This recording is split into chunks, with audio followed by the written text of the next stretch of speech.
Hello friends, welcome to my YouTube channel Lakshya education hub. Rajasthan जी का राजस्थान इतिहास का जो पार्ट 5 जो मेवाड़ के इतिहास का महाराणा सांगा का जो टॉपिक चल रहा था वो मैं आपके सामने लेकर के आया हूँ। पार्ट नंबर जो 5 है, 5 नंबर का पार्ट लेकर के आया हूँ मैं राजस्थान जी का आपके लिए, जो राजस्थान की सभी एग्ज़ाम्स के लिए बहुत ज़्यादा महत्वपूर्ण है। क्योंकि इससे पहले मैंने पार्ट नंबर जो 4 पढ़ाया था उसमें महाराणा कुंभा और अब पढ़ा रहा हूँ महाराणा सांगा।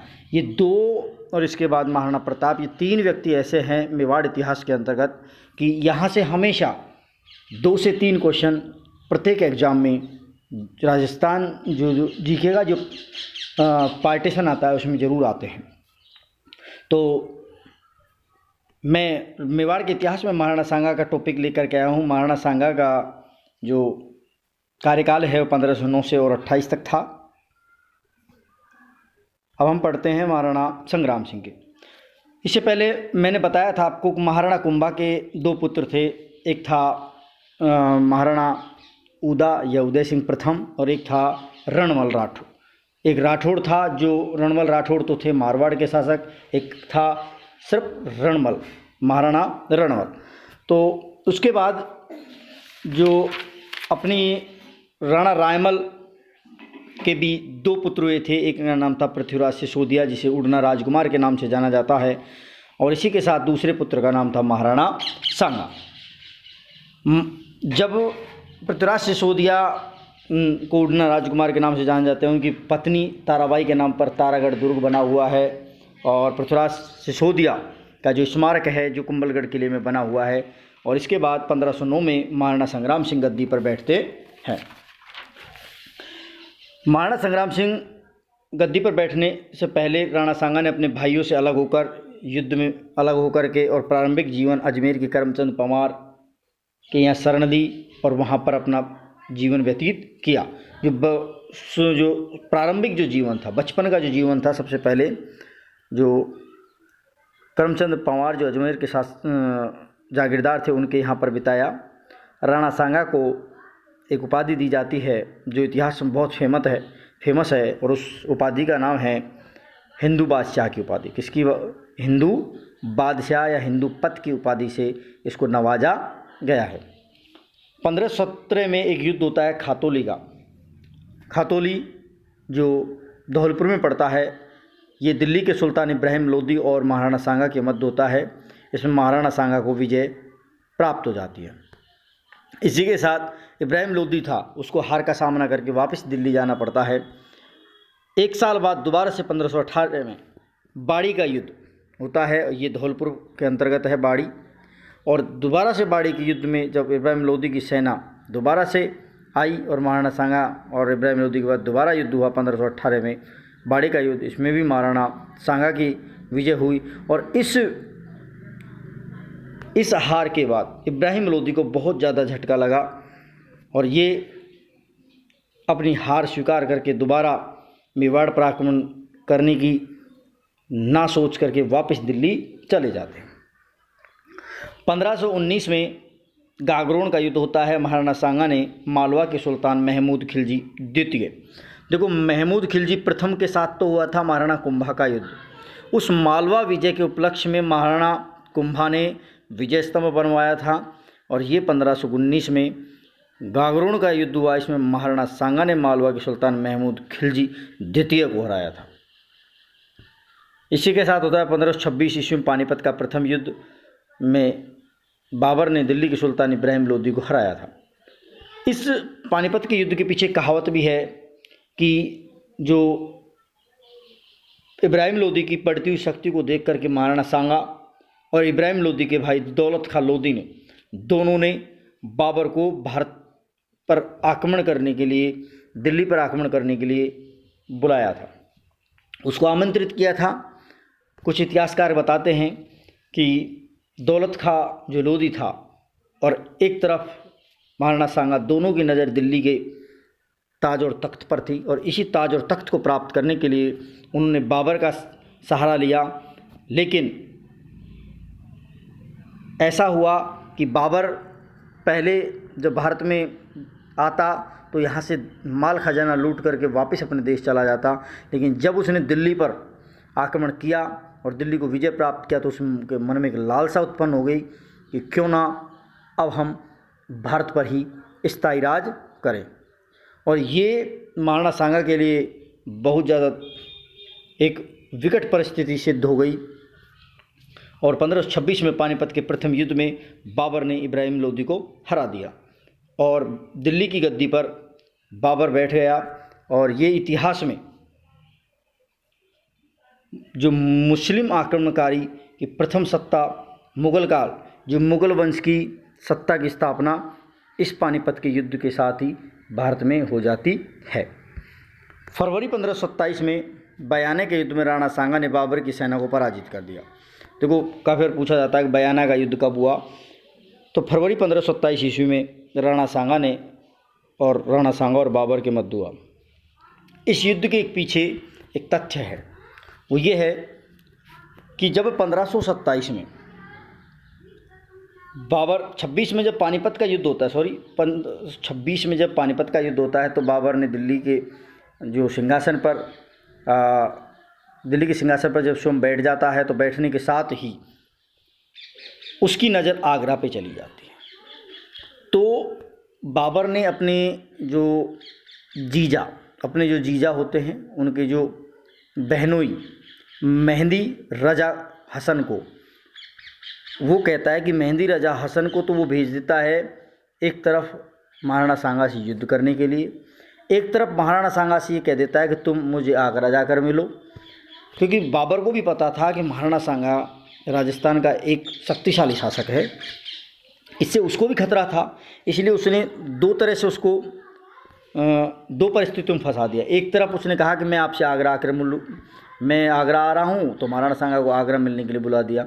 दूसरी तरफ विश्वासघात से उसने अपने जो जीजा थे ख्वाजा मेहंदी हसन रजा को उसने भेज दिया महाराणा सांगा को रास्ते में रोकने के लिए। तो जब इन दोनों की जो मुठभेड़ है बयाना में हुई थी, भरतपुर के बयाना में हुई और बयाना में ही फरवरी 1527 में बयाने के युद्ध में महाराणा सांगा और बाबर के सेनापति ख्वाजा मेहंदी हसन रजा के मध्य युद्ध हो जाता है। इसमें महाराणा सांगा को विजय प्राप्त हो जाती है। इस विजय के बाद राणा सांगा वापस मेवाड़ लौट जाते हैं और राणा सांगा क्रोधित होकर महाराणा सांगा को दंडित करने के लिए शम मेवाड़ की तरफ चले जाते हैं और चलते हैं तो खानवा नामक स्थान, ये भी भरतपुर की रूपबाज तहसील में पड़ता है, तो खानवा का युद्ध होता है दोनों के मध्य और 17 मार्च 1527 को यह युद्ध बाबर और महाराणा सांगा के मध्य हुआ, जिसमें बाबर को क्या हो जाती है, विजय प्राप्त हो जाती है। खानवा के युद्ध में बाबर ने राजपूताने में पहली बार तोपखाना और तुगलकमा दो पद्धतियों का प्रयोग किया था।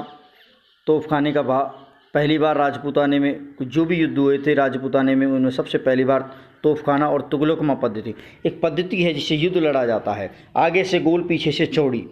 जब आगे से जैसे सैनिक हमला करते हैं तो पीछे से सैनिक उसको घेर लेते हैं, बीच में फंस जाते हैं। तो इसी प्रकार ये पद्धति थी मुगलों की तुगलकमा पद्धति। इस युद्ध को बाबर ने धर्म युद्ध या जिहाद का नाम लिया था। जब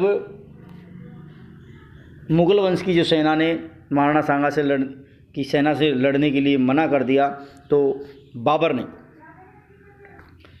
लोगों को ये कहा कि ये मेरा युद्ध नहीं है, ये कोई कैसा युद्ध है, एक धर्म युद्ध है, जिहाद है, जिससे आपके धर्म को क्या होगा, विकास होगा। बाबर ने सैनिकों को तमगा कर हटाने की घोषणा की थी। बाबर ने जो सैनिक है उन सैनिकों को तमगा कर होता है जो सेना में एक टैक्स दिया जाता है, उस टैक्स को हटाने की घोषणा की। साथ में इस युद्ध में जीतने के बाद बाबर ने शम को गाजी की उपाधि से विभूषित किया और शम को मोहम्मद जिहाउद्दीन बाबर के नाम से गद्दी पर बैठा और गद्दी पर बैठने के बाद इसने गाजी की उपाधि भी धारण कर ली थी। खानवा के युद्ध में महाराणा सांगा ने समस्त राजपूत राजाओं को युद्ध में आमंत्रित किया और उस पत्र व्यवहार को पाती पर्वन कहा जाता है। जब महाराणा सांगा को पता लगा कि वह बाबर की सेना के सामने अपने आप को नहीं टिका पाएगा, तो उसने राजपूताना के समस्त राजाओं को बाबर से युद्ध करने के लिए आमंत्रित किया। और इस आमंत्रित जो पत्र व्यवहार था उसे पाती पर्वन कहा जाता है। क्या कहा जाता है? पाती पर्वन कहा जाता है। इसमें सहयोगी जो राजा थे, आमेर के राजा थे पृथ्वीराज कछवा, अलवर के हसन खां मेवाती, मारवाड़ के राव मालदेव जो राव गंगा के पुत्र थे, बीकानेर के राव जैतसी के पुत्र कल्याणमल, मेड़ता के राजा बीरमदेव, चंदेरी के राजा मैदिनी राय, ईडर के राजा भारमल, पाली के राजा आखेराज सोनगरा, सिरोही के राजा देवड़ा सुल्तान, डूंगरपुर या बांसवाड़ा के राजा उदय सिंह और जैसलमेर के राव लूणकरण भाटी, ये जो राजपूताने के राजा थे जिन्होंने खानवा के युद्ध में महाराणा सांगा का साथ दिया था। इस युद्ध में राणा सांगा के घायल होने पर झाला अज्जा ने राणा सांगा का स्थान ग्रहण किया था। जब राणा सांगा युद्ध में घायल हो गए और उनके शरीर पर 80 घाव लगे थे। कितने घाव? 80 घाव हो गए थे, बिल्कुल बुरी तरह घायल हो गए। तो इनका एक सेनापति था झाला अज्जा, तो झाला अज्जा ने इनके कुंडल और कवच धारण करके और युद्ध में कूद पड़ा और वो भेष बदल करके और युद्ध क्षेत्र से बाहर निकाल दिया गया। राणा सांगा के घायल होने पर जगनेर के ठाकुर अशोक परमार व पाली सिरोही के राजाओं की सहायता से मैदान से निकालकर उसे बसवा ले जाया गया। राणा सांगा के घायल होने पर, जब राणा सांगा युद्ध क्षेत्र में घायल हो जाते हैं, तो जगनेर के ठाकुर थे अशोक परमार और उसके साथी थे पाली और सिरोही के राजा। इन सभी ने मिलकर के राणा सांगा की सहायता की और सहायता से वो मैदान से निकाल करके उसको बसवा ले जाया गया। घायल अवस्था में उसको कहाँ ले गए थे? बसवा अपना पड़ता है दौसा डिस्ट्रिक्ट में, बांदीकुई बसवा। और यहाँ इनकी एक आज भी छोटी सी एक समाधि बनी हुई है। इस युद्ध क्षेत्र में प्रथम श्रेणी के 2 राजा मारे गए थे। इस युद्ध क्षेत्र में कितने मारे गए थे? प्रथम श्रेणी के 2 राजा, क्योंकि प्रथम श्रेणी के 9 राजा थे और अन्य जो थे 11 राजा थे। कुल इसमें 20 राजा थे, जिसमें से प्रथम श्रेणी के 2 राजा मारे गए। एक तो अलवर के राजा हसन खां मेवाती खानवा के युद्ध में मारे गए थे, और एक जयपुर के या आमेर के राजा पृथ्वीराज कछवा, दोनों जो राजा थे खानवा के युद्ध में क्या हो गए थे? शहीद हो गए थे। इसके साथ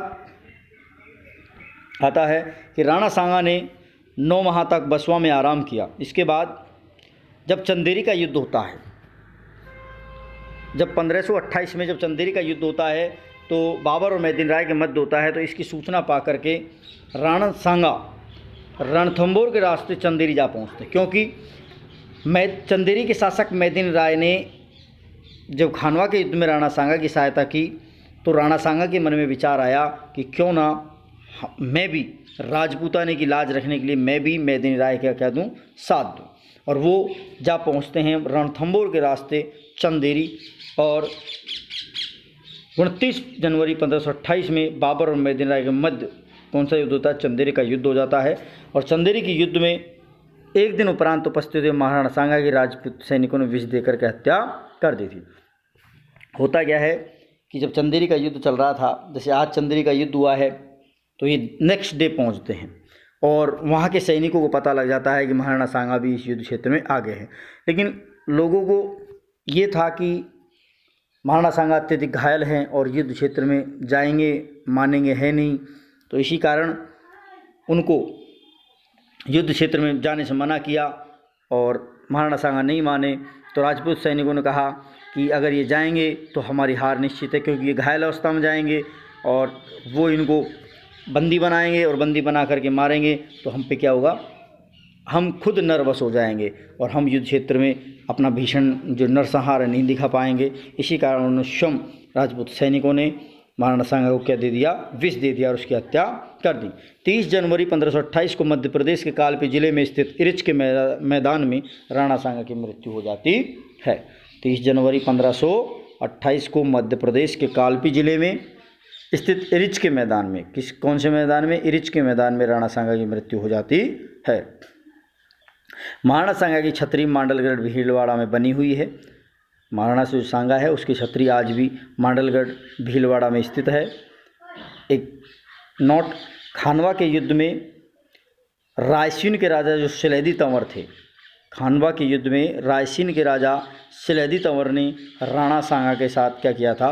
विश्वासघात किया था।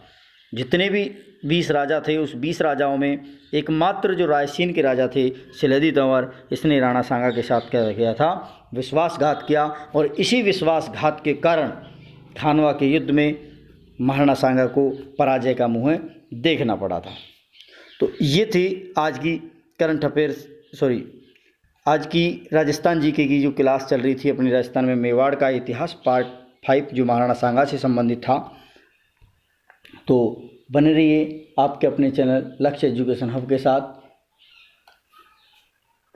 जो भी विद्यार्थी मेरे चैनल पर पहली बार विजिट कर रहा है, प्लीज़ चैनल को सब्सक्राइब, बेल आइकन को ज़रूर दबाएं, लिंक को शेयर करें, लाइक करें। धन्यवाद।